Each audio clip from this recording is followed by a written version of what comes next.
அனைவருக்கும் வணக்கம்.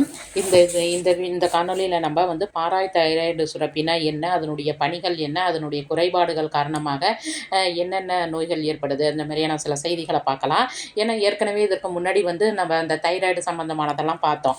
அதாவது தைராய்டு சுரப்பியின் பின்புறத்தில் உள்ள 4 சிறிய வட்ட வடிவிலான பாராதைராய்டு அந்த சுரப்பிக்கு பேர் தான் பாராதைராய்டு சுரப்பி. இந்த சுரப்பியின் முதன்மை செயல்கள் பாராதார்மோன் என்னும் ஹார்மோனை சுரக்கின்றன. ஏற்கனவே இந்த தைராய்டு சுரப்பியெல்லாம் பற்றி நம்ம பார்த்தோம். அதேமாரி இந்த பாராதைராய்டு அப்படிங்கிற இது வந்து பாராதார்மோன் அப்படிங்கிற சுரப்பி வந்து பாராதார்மோன் அப்படிங்கிற ஹார்மோனை வந்து சுரக்குது. இதனுடைய பணிகள் என்ன அப்படின்னு பார்த்தீங்கன்னா, மனித உடலில் கால்சியம் மற்றும் பாஸ்பரஸ் வளர்ச்சி மாற்றத்தை ஒழுங்குபடுத்துகிறது.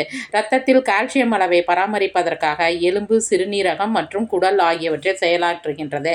வேற ஒன்றும் இல்லைங்க, கால்சியம் மற்றும் பாஸ்பரஸ் வளர்ச்சிதை மாற்றம். இந்த கால்சியம் அப்படிங்கிறதுல குறைபாடு ஏற்படும் போது நமக்கு எலும்பு சம்பந்தமான நோய்கள் வந்து ஏற்படும். அந்த பாஸ்பரஸ் அப்படிங்கிறதெல்லாம் தசைகளுடைய ஒரு வளர்ச்சி, தசைகளினுடைய செயல்பாட்டுக்கு ரொம்ப முக்கியமானது ஒன்றாக இருக்குது. அதைத்தான் சொல்றாங்க இங்க.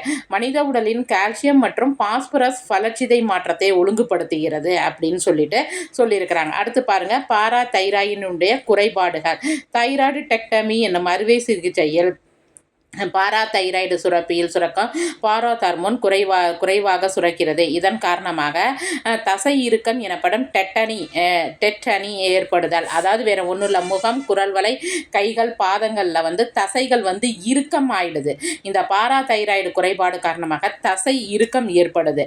கால் தசைகளில் வலியுடன் கூடிய தசை பிடிப்பு உண்டாகுதல் ஆகிய நிலைகள் ஏற்படுகின்றன. நல்லா ஞாபகம் வச்சுக்கோங்க, பாராதைராய்டு சுரப்பி சுரக்கின்ற ஹார்மோனுக்கு என்னன்னு பேர் பாராதார்மோன்.